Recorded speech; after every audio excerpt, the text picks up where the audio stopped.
আসসালামু আলাইকুম আমার ইউটিউবের দর্শক ভাই বোনেরা, আশা করি সবাই অনেক অনেক ভালো আছেন। সবাইকে আমার গার্ডেন চ্যানেলের পক্ষ থেকে জানাই অনেক অনেক শুভেচ্ছা ও ধন্যবাদ।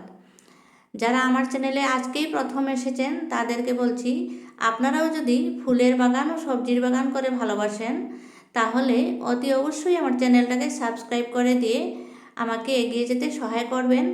আমি সব সময় বাগানের গুরুত্বপূর্ণ টিপসগুলো আপনাদের সাথে শেয়ার করে থাকি। আর প্রথমেই এক ঝলক নতুন বন্ধুদের জন্য আমার বাগানটা দেখিয়ে দিলাম। তারপরে আসি আমার কাজ কি করব আজকে। এখানে আমি ফুলকপির চারা লাগিয়েছি। আর চারার এই যে নিচের দিকের পাতাগুলো যখন লাল হয়ে যায়, এরকম নষ্ট হয়ে যায়, তখনই এগুলো স্কিপ করে দিতে হয়। আমি আজকে এগুলো একটু পরিষ্কার করছি। বাগানে আসলেই কিছু না কিছু কাজ বের হয়েই যায়, তাই আমি বাগানে আজকে কি কি কাজ করব আপনাদের সাথে শেয়ার করব। স্কিপ না করে ভিডিওটা শেষ পর্যন্ত দেখার চেষ্টা করবেন, হয়তো আপনাদেরও কোনো কাজে লাগতে পারে। প্রথমে আমি আগাছাগুলো পরিষ্কার করে দিচ্ছি। আমি গ্রো ব্যাগে লাগিয়েছি ফুলকপির চারা, দেখতে পাচ্ছেন ফুল এখনও হয়নি। মাশাআল্লাহ আমার গাছগুলো অনেক হেলদি হয়েছে। আমি খাদ্য হিসেবে কি দিয়ে থাকি, সপ্তাহে একটা করে খাবার দেই, সেটাও আপনাদের সাথে আমি শেয়ার করে থাকি। এখানে দেখতে পাচ্ছি টমেটোর চারা হয়েছে ফুলকপির গ্রো ব্যাগে, আর সেই টমেটোর চারাটা আমি আজকে রিপোর্ট করব। এখানে আমি কিছু মাটি পুরনো একটা এই যে টিন এটাতে ছিল, এটা থেকে আমি ঢেলে নিয়েছি।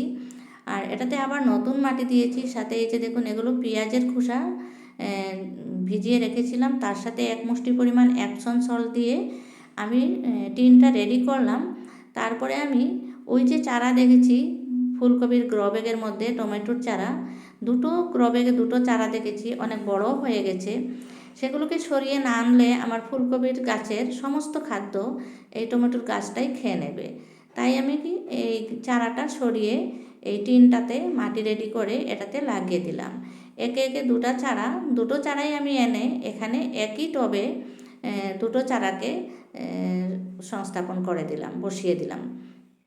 তারপরে হচ্ছে আমি ওখানে আরেকটা জিনিস দেখতে পেয়েছি, আরেকটা গ্রো ব্যাগে খুবই ছোট্ট সাইজের একটা লঙ্কার চারা রয়েছে। লঙ্কার চারাটাকেও সরিয়ে দিতে হবে, কারণ এভাবে গ্রো ব্যাগের মধ্যে ফুলকপির গাছ রয়েছে, তার ওখানে যদি আবার অন্য চারা কিছু হয়ে যায় সেগুলো তো বড় হয়ে যাবে।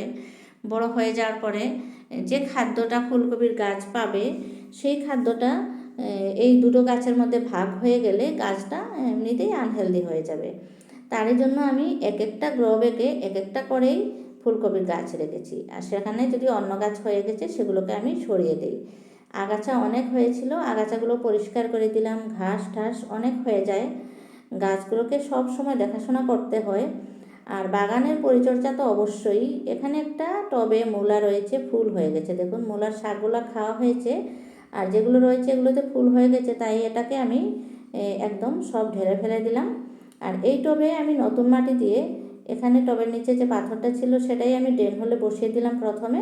তারপরে নতুন মাটি দিয়ে ওখানে আমি কিছু শুকনো গোবর সার রয়েছে আমার কাছে, সেই শুকনো গোবর সারগুলো দিয়ে এই মাটির সাথে মিক্স করে নেব।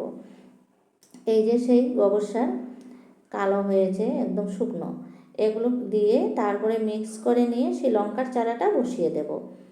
এভাবে করে আমি গাছগুলো বসিয়েছি। তার মানে লঙ্কার চারাটা আমি ছোট্ট টবে দিচ্ছি, পরে যখন একটু ভালো করে গ্রো হয়ে যাবে গাছটা, তখন যে কোনো গ্রো ব্যাগ খালি পেলে সেখানে বসিয়ে দেব, একটু বড় টবে দেব। আর ছোট ছোট টবেও লঙ্কা গাছ দিলে অসুবিধা নেই, লঙ্কা কিন্তু অনেক পাওয়া যায়। আমি অনেক ছোট ছোট টবেও লঙ্কা করেছি। তারপরে গাছটাতে চারাটা বসিয়ে দিয়ে জল দিয়ে আমি যেখানে রোদ পাওয়া যায় সেখানে দিয়ে দেব। এই যে আমি চারাটা নিয়ে আসছি, চারাটা নিয়ে এসে এখনই বসিয়ে দিলাম।